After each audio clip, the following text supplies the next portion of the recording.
you guys? Welcome back to another video. It's my channel. If you're new, welcome. My name is Jai.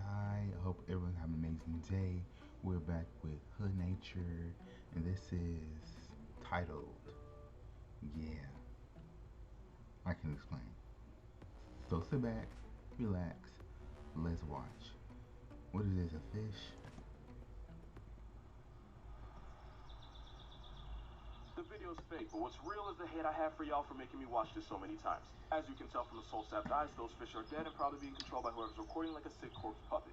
Fish don't move like that, and they sure as hell don't bury themselves in the sand outside the water, so they're clearly being manipulated by somebody just outside the camera shot. And after being inside the rotting carcass of two fish, even if that eel was alive, I promise you he'd be dead in all the ways that matter. Also, the guy that posted that video on YouTube also made this, and if you think the satanic fish orgy is real, then I have some beachside property I would love to sell to you. So yeah, the video's fake, everything in it's dead, including me, because witnessing this demonic heat don't kill the part of me that was hanging by a thread for many years. Long story short, Cloud makes people do unspeakable things, and orchestrating a dead fish hentai scene in the very much 4K is one of them. Now I'm gonna go take out my contacts for the rest of the week because I've seen more than enough. I mean, look at it.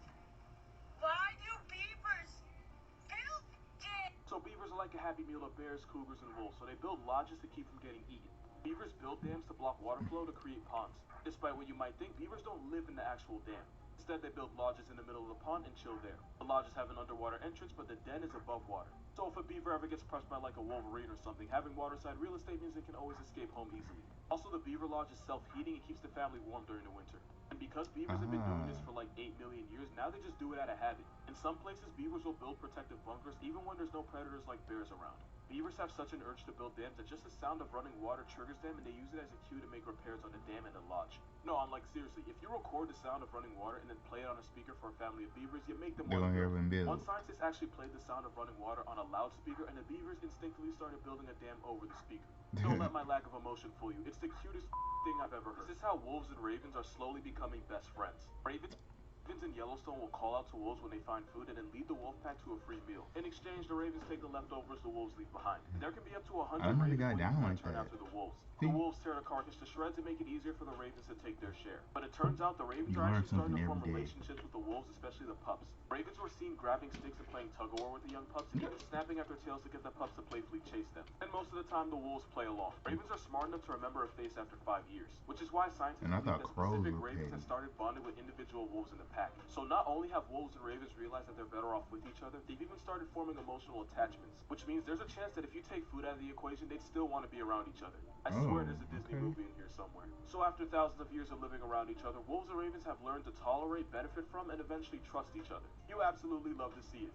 Arctic fox facts that you definitely need in your life. They actually change colors based on the season. They're Caucasian canines during the winter to help them hide. But come summer, they code switch to brown or gray. When the days get longer, it causes hormonal changes, which causes the color change. Since they live in an air-conditioned hell, the ice fox will use its tail as a blanket to stay warm. Also, being white helps keep them from freezing to death. White fur is hollow, which traps more heat and saves them from becoming a furry popsicle. Since they have the warmest coat in the Arctic, they can survive temperatures as low as -60 degrees Fahrenheit. For reference, at -18, your exposed skin would freeze in less than 15 minutes. They're basically snow chihuahuas. They're that small. Most of them don't weigh more than 10 pounds, and their tail is a third of their size. Despite their size, they're born with the audacity to steal from, no exaggeration, the biggest predator on the planet. That is an EDP. Tiny foxes will steal food from polar bears, even though the ice bears can easily turn them into a chalk outline with zero hesitation. Sometimes when foxes get really down bad, they'll eat polar bear poop to survive. Since the Arctic fox lives in a refrigerated graveyard, they'll hide emergency food supplies in a bunch of underground pantries. One fox was caught with a snack stash of 38 birds, 4 rabbits, and about a dozen eggs. They mate for life, and they're usually monogamous, meaning they only have one partner. They live in Satan's cooler and still find love. Here you are watching this video alone in bed now. That's tough. But when there's more food in an area, the fox couple will start to sleep around because, like Chris Rock said, you're only as faithful as your options. For future relationship reasons, that was a joke. There's an animal related to a squirrel that can get you murked by a lion. This is an African crested porcupine. As a rodent, it pulls up to the same reunion as capybara, beavers, and rats. And there's about 30,000 reasons why you don't want no smoke with them. Because when threatened, the porcupine will turn around, run backwards, and then shank you with the quills growing out of its back. If one of the quills gets in your skin, it'll swell up and push deeper until it hits vital organs or arteries. And at that point, you can go ahead and pick what shoes you want in your casket. But don't worry, that's not the worst thing about them. Because these spiked gerbils will run fades with lions and win. A porcupine can cripple a full-grown lion to the point where it can't hunt anymore. It's like the lion version of tearing your ACL, just out for the season. So if a lion gets put on a stretcher by a porcupine and can't hunt anymore, they'll get so desperate that they'll start hunting the animal that lives in your mirror. In 1965, one lion hashtagged so many people that it was called the man-eater of Darajani. But there was a reason this lion chose homicide. The lion had gotten so injured by a porcupine that his only option was to hunt and eat humans. Moral of He this was like, video, fuck it. this blade beaver is such a menace that it can get you body bagged by a lion. That is a You guys ever seen that movie? I think it's called The Prey, where the family go on the African safari, then they get hunted by lions. That's the movie I was just talking about. scientifically I accurate think it's called sentence The and it Prey, I really think. shouldn't be. So like, you know hedgehogs and porcupines aren't related, right? Porcupines are rodents, meaning they're cousins with beavers, capybaras, squirrels, and rats. You can tell because they all have the same pair of Timmy Turners. Hedgehogs actually aren't rodents. They're part of a family called me.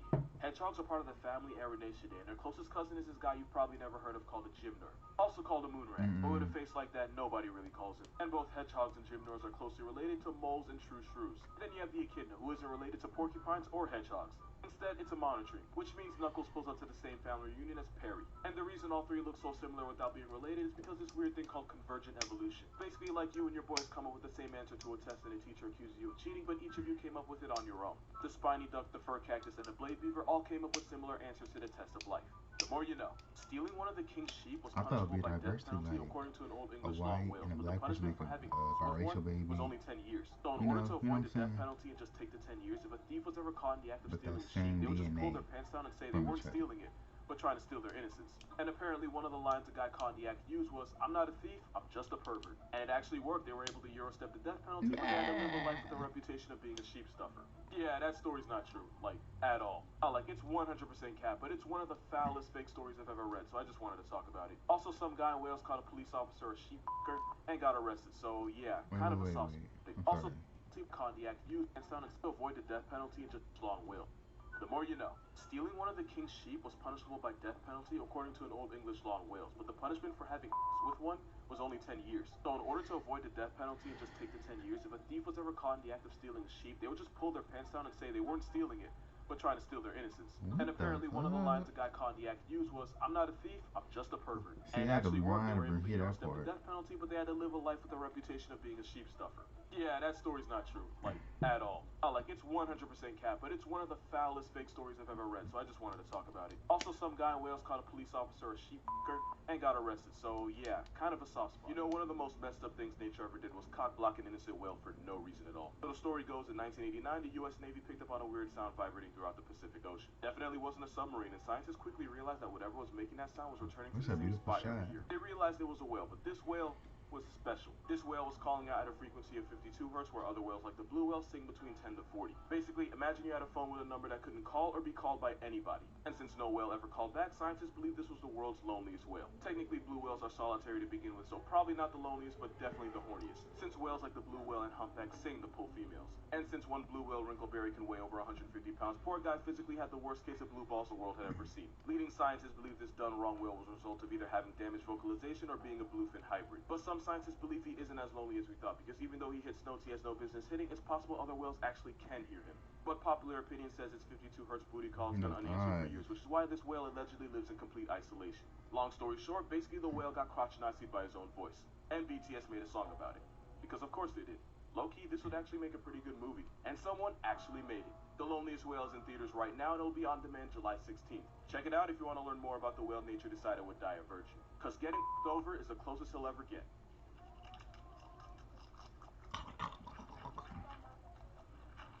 Are those laid chips?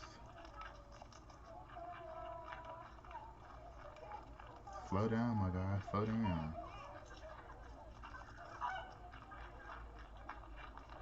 This will make a good ASMR though. I will say that. For people like crunching and eating noises.